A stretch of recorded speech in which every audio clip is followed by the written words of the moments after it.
Let's call upon Cherisha from second class to share her includes about national emblem. Respected principals,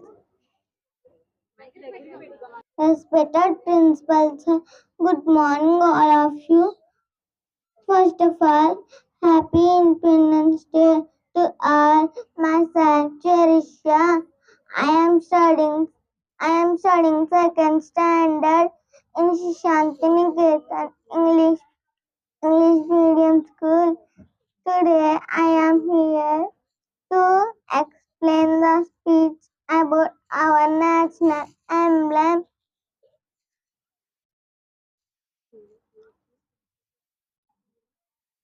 An emblem is a special signing or symbol. It stands for something important.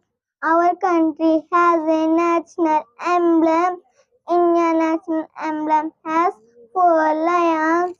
It shows power, courage, and confidence. We see the emblem on money and government paper.